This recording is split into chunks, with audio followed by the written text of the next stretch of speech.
All right, our sutra for this week is Sutra 342.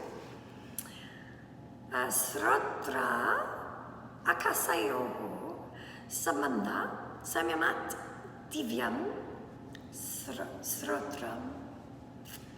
So by samyama, the relationship between ear and ether, supernormal hearing is possible. So wait though.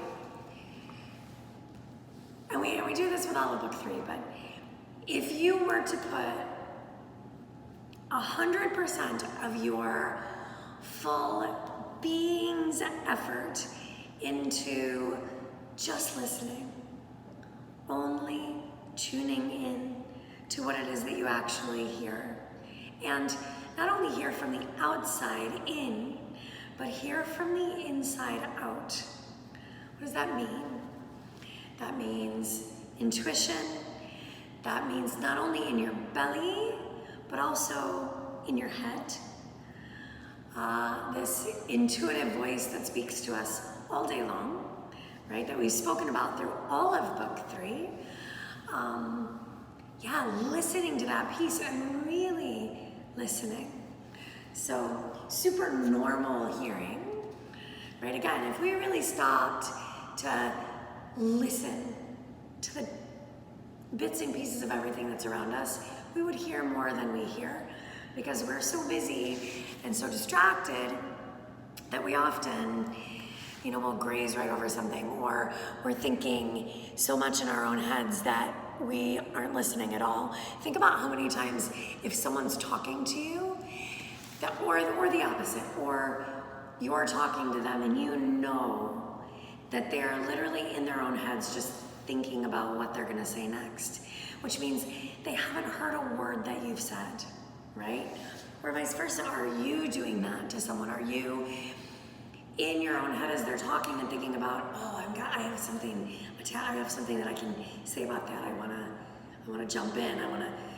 Thinking about what you're gonna contribute next. Even if it's positive contribution, right?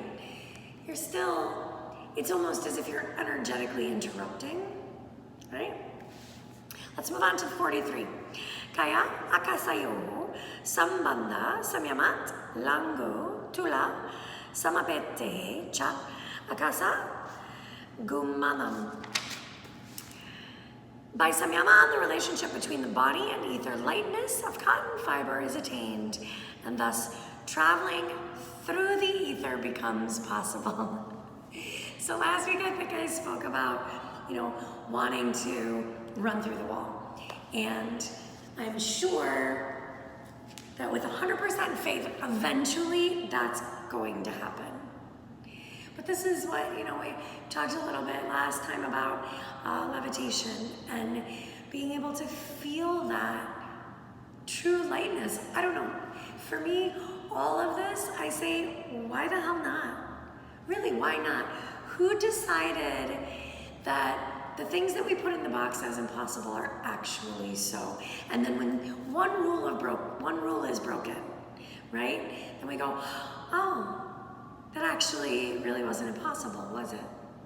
So, this idea of leaving the body and traveling through time and space, I don't know. I love the idea. I don't feel, to me, in my heart and soul, my brain doesn't immediately go, that's crazy, that's impossible. It goes, oh my God, how exciting that would be. How much fun would that be, right? To be able to have enough strength of the mind and dedication of the soul to leave the physical body and actually travel. I do feel like this happens to me in certain meditations. I do feel as if I leave and I go somewhere else. I don't think that's exactly what this is, because I don't feel that I'm in control at all in those meditations of where I end up, where I feel like this could actually be chosen, as we're talking about, karmic powers and being, having superhuman, abilities, essentially. 44 bahir, akalpita vritti, mahavideha, tataha prakasa, anvarana, ksheya. So by samyama on thought waves, unidentified by and external to the body, mahavideha, or the great bodilessness. The veil over the light of the self is destroyed. So by samyama on thought waves, unidentified by and external to the body, right? So we're no longer connected to the house, the vehicle. It's not the way that we travel through. It's not the sole mover, let's say. It's not the only car that we own. We own a really amazing hybrid that allows us to leave the other car in the garage. That's really, I mean, it's ridiculous, but it's really true. The veil over the light of the self is destroyed. But you have to remember that in samyama, this is the big self. This is the real, absolute, kaivalya, absolute self. And the veil over that self is destroyed. And we're no longer being like ping-ponged or pushed and pulled into, but the way I look, or, oh, I want that, or I want to do that, or, oh, I really want my handstand by Tuesday. Well, none of that shit matters. In the space of samyama, we're so far beyond all of that.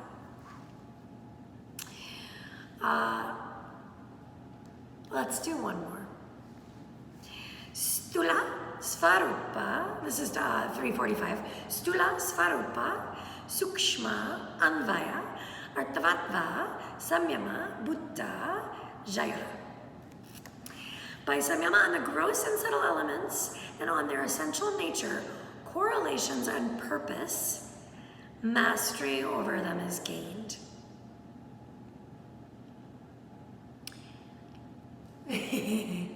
So this is essentially saying anything that you use samyama on, right?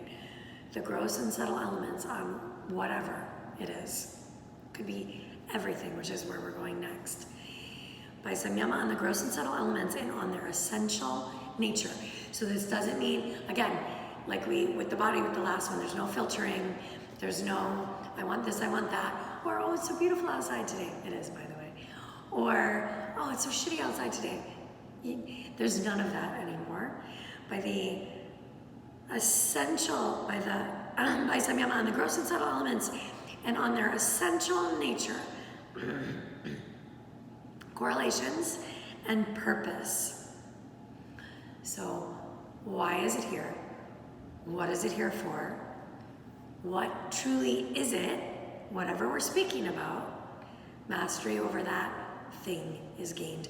I almost feel like 45 is a recapping of all this other stuff because, you know, we've talked about being as strong as elephants and being invisible and being levitating and having supernormal smell and hearing. So I feel like this is saying, but by samyama on anything that you choose and on the gross and subtle elements of that one thing, you're going to know everything about that thing. It feels so far beyond what we're all honestly capable of as we're living in the world and as we truly are in the world, right? Raising kids and having jobs and practicing and trying, and right? But please remember that it's practice, and that with every practice, things get better, and all of these intuitive natures get stronger. Before we leave this lifetime, we may not be able to hear something 5 miles away. We may not be able to levitate or travel in our meditations. But the truth is, it doesn't matter, because every step that you take in the process to be a better, more soulful you, that's working, that's helping you. It's helping you be less reactive, it's helping you be kinder to you, it's helping you realize that you have stronger abilities than maybe what you previously thought, or maybe what you gave yourself credit for. I think so much of the sutras and the way that we need to apply them today is to know that I am and I can, and nothing is impossible, that I can do whatever I set my mind, my body, and my soul to do. And that's really true. But remember too, and this is something I'm bumping into right now, and it's really important at this point in my life, right? I just had my birthday, my yoga birthday. I'm 30 years on my mat. 30. That's a long time. And I am continuously humbled by this practice and empowered by this practice.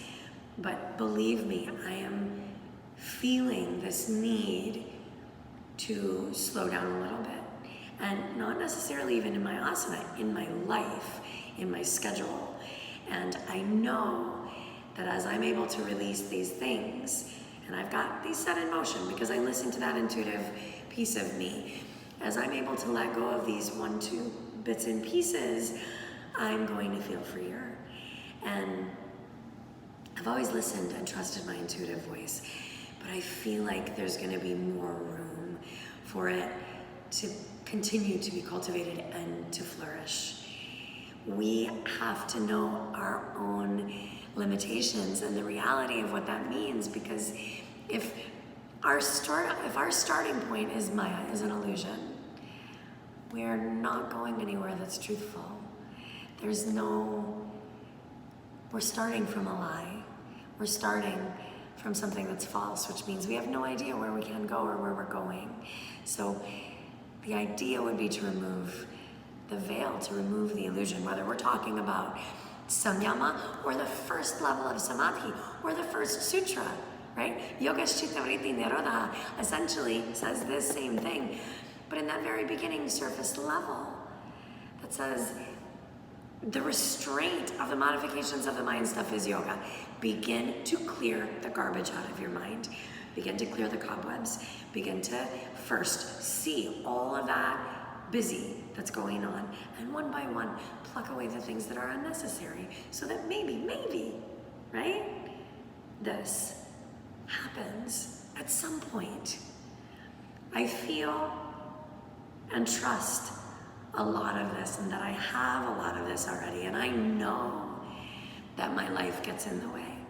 I know that my busy, that my schedule, that I know that it gets in the way. But certain things have to take priority, right? So we can't, unless you're ready to be a recluse or sannyasi and leave the world, which I'm not. I have 2 teenage boys, I love my students, I'm in it.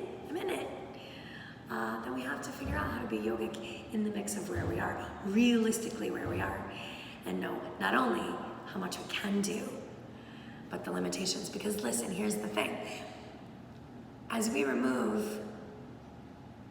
honor our limitations, and we begin to remove the things, what happens is we then make room to push forward soulfully, physically, emotionally, mentally, because we've made room. There's less stuff in the way. The only way we grow is to know the limitations that stop us, and then to slowly sit in those spaces until they're released. All right, so we did sutras 42 through 45. Sit, just always sit. Sit, be in asana, but don't only focus on asana. Be in pranayama, all 8 limbs, always.